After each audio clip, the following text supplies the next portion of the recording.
नमस्कार अजय चतुर्वेदी। क्या क्या छीन लेना चाहती है ये भारतीय जनता पार्टी द्वारा शासित केंद्र और राज्य की सरकारें? जल, जंगल, जमीन सब कुछ छीन लिया, इंसानों को भी छीन लिया, एक दूसरे के विरुद्ध खड़ा कर दिया। क्या ये भारतीयता है जिसकी हम दुहाई देते चले आते हैं? क्या ये हमारा संविधान हमको ये इजाजत देता है या किसी को ये इजाजत देता है कि वो किसी की हत्या करवा दे, किसी के साथ बच्चियों के साथ दुराचार करे और उस पर कोई सवाल न खड़ा करे? अपने ही लोगों के बीच, अपने ही ये देश विविधता में एकता इसकी पहचान है। उस पहचान को अगर आप अपनी नजरों से नहीं पहचान सकते तो आप उसकी हत्या कर देंगे। आप अभी कुछ दिन पहले अरावली पर्वत की बात चली, पर्वतमाला की बात चली। किसी तरह से वो मामला अभी थोड़ा सा ठंडा हुआ है। अभी विंध्य पर्वतमालाओं का हाल बद से बदतर है, उसे कोई उठा भी नहीं रहा है। आप जंगलों को आदिवासियों से छीन ले रहे हैं। जो उनकी संस्कृति है, उनकी सभ्यता है, उनकी परंपरा है, उससे आप उन्हें वंचित करने की कोशिश कर रहे हैं। और अब प्रधानमंत्री नरेंद्र मोदी आज से 12 साल पहले जब बनारस से चुनाव लड़ने के लिए आए तो उन्होंने एक वाक्य कहा था कि हमें किसी ने बुलाया नहीं है, किसी ने भेजा नहीं है, मां गंगा ने बुलाया है। वो गंगा भी आज लोगों से छीनी जा रही है, प्रतिबंधित की जा रही है। क्या ये इसकी इजाजत हमारा संविधान देता है? नदियां आप छीन लेंगे किसी से? ये नदियां हो, ये धरती हो, ये अंबर हो, वो किसी की जागीर है क्या कि हम उस फला को यहां आने देंगे, फला को यहां आने नहीं देंगे? जी हां, आप ठीक समझ रहे हैं। मैं बात उत्तराखंड की कर रहा हूं। उत्तराखंड में ये जो धामी सरकार है, पुष्कर सिंह धामी सरकार, जितने भी फैसले हैं सरकार के, वो सब जन विरोधी। जनता के लिए क्या काम करेंगे ये? वो प्रदेश जिसे कि हम देवभूमि कहते हैं, उस देवभूमि में अपने ही देश का एक लड़का, एक नौजवान त्रिपुरा से चल करके आता है पढ़ाई करने के लिए। उसकी शक्ल, उसकी वेशभूषा, उसकी कदकाठी भले ही हिंदी बेल्ट के राज्यों के नागरिकों की तरह नहीं है, तो इसका क्या मतलब कि वो परदेसी हो गया, वो चाइनीज हो गया?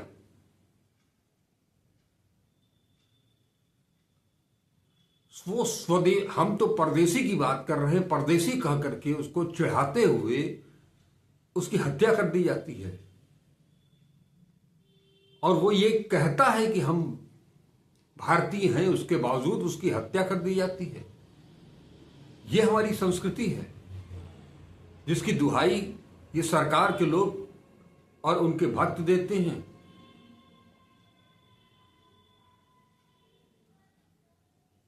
उसी प्रदेश के भीतर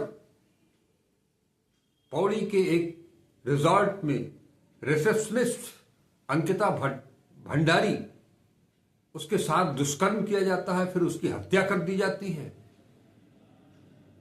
आज इन दोनों मसलों को लेकर के, चाहे वो एंजल चकमा हो या अंकिता भंडारी हो, इन दोनों के नाम पर उत्तराखंड उबल रहा है। जवाब देते नहीं बन रहा है धामी साहब को। सीबीआई की जांच हो रही है, जांच की मांग की जा रही है Ankita Bhandari rape and murder case में। उससे कतराते क्यों है, उससे भागते क्यों है कि आपकी पोल पट्टी खुल जाएगी? अरे आपको तो सहर्ष स्वीकार कर लेना चाहिए कि वहां तो जो है वो केंद्र में भी आपकी सरकार है ही है और गृह मंत्री के अधीन सीबीआई भी आता है, तो क्या फर्क पड़ता है, कोई जांच हो ही जाए सीबीआई से। लेकिन नहीं, मामला जब सीबीआई के पास जाएगा तो कुछ चीजें तो छन करके आएंगी, वो हकीकत तो छन सामने आएगी कि कौन इसमें लिप्त था। जिस भारतीय जनता पार्टी के नेता का नाम उसमें आ रहा है, उसे छुपाने की कोशिश की जा रही है। कितना छुपाओगे आप? देश भर, देश के जिस किसी कोने में आप चले जाइए, अगर किसी बच्ची के साथ कोई दुराचार होता है तो उसका आरोपी और कोई नहीं, वो कहीं ना कहीं से संघ और भारतीय जनता पार्टी का मेंबर ही निकलता है। कर्नाटक को देख लीजिए, दिल्ली को देख लीजिए, उत्तराखंड को देख लीजिए, उत्तर प्रदेश को देख लीजिए, बिहार को देख लीजिए, कोई ऐसा राज्य नहीं बचा है। और अब इन दोनों घटनाओं से अभी बाज नहीं आए थे कि उत्तराखंड में एक गंगा महासभा है। वो कह रही है वो मांग कर रही है कि गंगा के किनारे कोई मुस्लिम नहीं जाएगा। क्यों नहीं जाएगा? आपकी जागीर है क्या? गंगा मैया आपकी जागीर हैं, भारतीय जनता पार्टी और आरएसएस की जागीर हैं। अगर आप मां गंगा को पूजते हैं तो मुसलमान भी मां गंगा को पूजते हैं। इस धरती का, इस भारत में रहने वाला ऐसा कोई शख्स नहीं जो कि मां गंगा की पूजा न करता हो। लेकिन आपने मां गंगा को आचमन तक के लायक तो छोड़ा नहीं है, और अब वहां किसी मुस्लिम को जाने नहीं देंगे, इसकी मांग की जा रही है। अर्धकुंभ की आड़ लेकर के जो है वो हरिद्वार और पूरे कुंभ क्षेत्र से मुसलमानों को निष्कासित करने की योजना बनाई जा रही है, उसकी मांग की जा रही है। कोई राज्य, उस राज्य की धरती, उस राज्य की जमीन, उस राज्य के भूगोल को आप अपने हिसाब से बदल देंगे। आपके इतिहास मिटाने से नहीं मिटेगा। ये हिंदुस्तान जितना आपका है उतना ही मुसलमानों का भी है। मां गंगा जितनी आपकी है उतनी ही मुस्लिमों की भी है, उतनी बौद्धों की भी है, उतनी जैनियों की भी है, उतनी सिखों की भी है, ईसाइयों की भी है। आप किसी को किसी नदी से, किसी पवित्र स्थल से दूर कैसे कर सकते हैं? ऊपर से इनके जो एक बड़बोले नेता हैं वो कहते हैं कि मक्का में किसी को जाने की इजाजत नहीं है। ये हिंदुस्तान है साहब। हमारी संस्कृति, हमारी सभ्यता, हमारी परंपरा को हमसे न छीनिए। इस देश में हिंदू, मुस्लिम, सिख, ईसाई, पारसी, जैन धर्म, सभी धर्मों के धर्मावलंबी आपस में एक दूसरे के साथ जुड़ करके रहते हैं, प्यार मोहब्बत से रहते हैं। कृपया नफरत न फैलाइए। आपके जितने भी कर्मकांड हैं धार्मिक, उन सब में कहीं ना कहीं से मुसलमान सहभागी जरूर हैं। वो एक ऐसा ताना बाना है, उस ताने बाने को आप तोड़ने की कोशिश न कीजिए, हाथ जल जाएंगे आपके। ये यूं ही इतना बड़ा राष्ट्र नहीं बना है। इसे बनाने के लिए बहुत मशक्कत करनी पड़ी है। इस देश का स्वाभिमान इसी में है कि हम अनेकता में एकता को खोजते हैं, विविधता में एकता को खोजते हैं। इस पर हमको गर्व होना चाहिए कि जिस तरह से इस देश की माटी, इस तरह का भूगोल है, कदम कदम पर तो यहां बोलियां बदलती हैं, भाषाएं बदलती हैं, खान पान बदलते हैं, पहनावे बदलते हैं। और आपकी सोच है कि हम कपड़ों से पहचान लेते हैं। उस सोच को खारिज करना पड़ेगा अगर हिंदुस्तान में रहना है और हिंदुस्तान में राज करना है। ये धरती, ये अंबर, ये नदियां, ये पर्वत, ये किसी की जागीर न है, न हो सकती है। इस प्रकृति को, उसका दोहन कर करके आप लोगों ने मिटा दिया है। और अब भी शुरुआत हो रही है, मुस्लिम को हटा देंगे। एक दिन कहेंगे कि ये सरकार, केंद्र सरकार के मित्रों के हवाले कर दिया जाएगा। कर ही दिया है आपने पहाड़ों को, जंगलों को।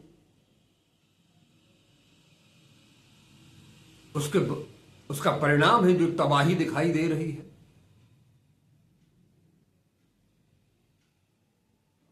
नित्य सूचनाएं आती हैं कि पहाड़ों पर से मां गंगा के उद्गम स्थल से जिस तरह के विध्वंस हो रहा है, वो रोजमर्रा की घटना हो गई है। उसे बचाने की कोशिश नहीं करेंगे।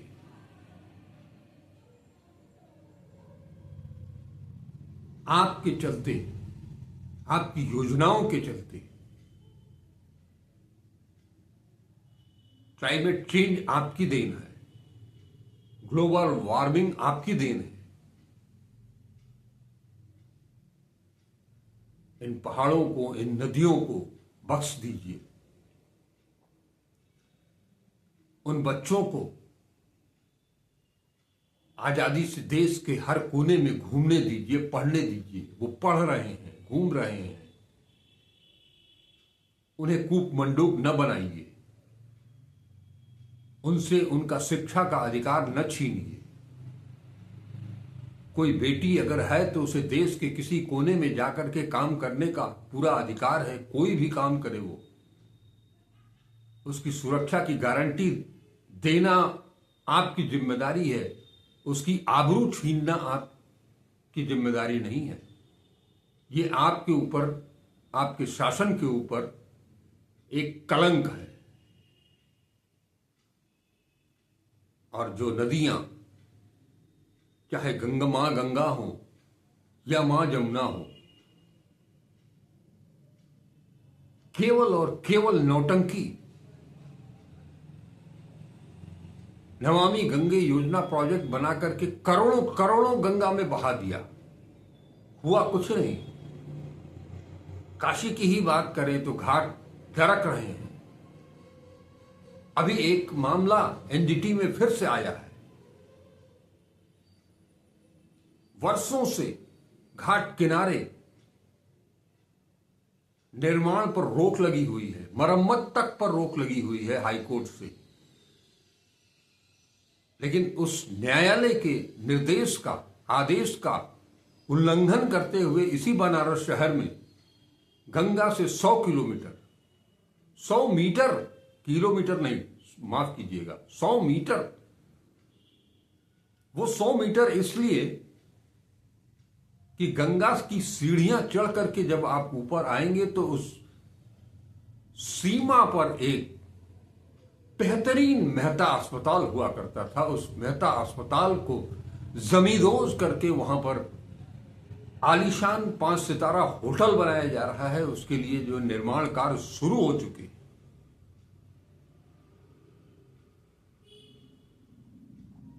सामने घाट से लेकर के राजघाट तक जाने कितने होटल बन चुके हैं, और इन होटलों से निकलने वाला मल जल उसे कहीं और नहीं, सीधे गंगा में ही प्रवाहित किया जाता है। एक तरफ आपकी ये योजना है और दूसरी तरफ आप उत्तराखंड में मुस्लिमों को गंगा किनारे जाने से रोकने की मांग कर रहे हैं और उस पर विचार करने लगे हैं। वहां के नागरिकों को उठा करके कहां फेंक देंगे? जब मन में आता है तब किसी को जो है वो उठा करके फेंक देते हैं आप। कभी एसआईआर के नाम पर, कभी कुंभ मेलों के नाम पर, कभी धार्मिक आयोजनों के नाम पर। आप जिस रास्ते पर चल रहे हो वो रास्ता बहुत ही खतरनाक है, देश को खंड खंड करने वाला है। कृपया इस देश को उन स्वतंत्रता संग्राम सेनानियों ने अपनी कुर्बानियों से आजाद कराया है। उसमें हिंदू भी थे, मुसलमान भी थे, सिख भी थे, ईसाई भी थे, पारसी भी थे, जैन भी थे, बौद्ध भी थे। उस आजादी को अक्षुण्ण रखने के बजाय आप फिर से उसी प्राचीन काल में चले जा रहे हैं जहां पर छोटे छोटे कुनबों में बसा हुआ था भारत। इतने बड़े राष्ट्र की कल्पना तो उस समय भी कोई नहीं कर सकता था। आजादी कांग्रेस ने दिलवाई, उन क्रांतिकारियों ने दिलवाई जो हंसते हंसते फांसी के फंदे पर झूल गए। और एक हमारी दिल्ली की मुख्यमंत्री है, वो कांग्रेस सरकार, उसको भी ब्रिटिश सरकार की जगह कांग्रेस सरकार सदन में बोलती है। वो हद है। शायद यही सोच है, यही शिक्षा है आरएसएस और भारतीय जनता पार्टी की, जिसके चलते ये देश दिन ब दिन पिछड़ता चला जा रहा है। एक दुनिया का हिटलर है जो कि रोज इस देश को अपमानित करता है, और हमारे देश के शासक एक शब्द बोल नहीं पाते हैं, उनके होठों से होठ हिलते तक नहीं है। अपमानित 140 करोड़ जनता हो रही है सिर्फ एक आदमी के चलते, और चले हैं मुस्लिमों को गंगा से दूर करने के लिए।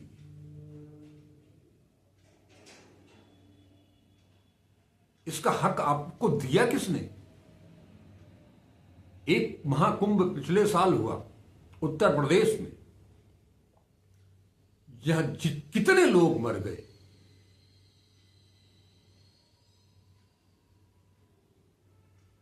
सांत्वना के नाम पर एक शब्द नहीं फूटा, न उत्तर प्रदेश के मुख्यमंत्री का, न प्रधानमंत्री का। संख्या तक नहीं बताई गई।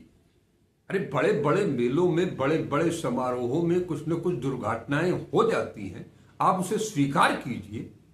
जो लोग, जिनकी मौत हुई है, उन्हें सांत्वना दीजिए, उन्हें उनके प्रति श्रद्धांजलि दीजिए, अर्पित कीजिए।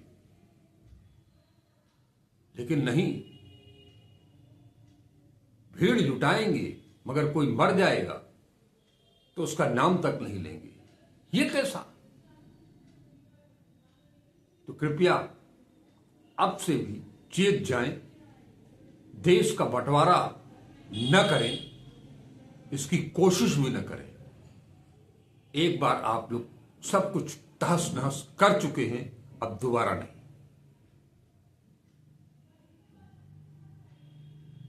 आज के लिए बस इतना ही। हम फिर मिलेंगे किसी और मुद्दे के साथ। लेकिन ये वीडियो अगर आपको पसंद आए जरूर बताइएगा, कुछ कमियां हो तो वो भी बताइएगा, ज्यादा से ज्यादा लोगों तक शेयर कीजिएगा और चैनल को अब तक सब्सक्राइब नहीं किया है तो उसे सब्सक्राइब जरूर कीजिएगा। और एक चीज ध्यान रखिएगा, कल गुरुवार है और कल हम आपके सामने प्रोफेसर महेश विक्रम के साथ मुखातिब होंगे खेल शिक्षा का चौथा एपिसोड। नमस्कार, अजय चतुर्वेदी।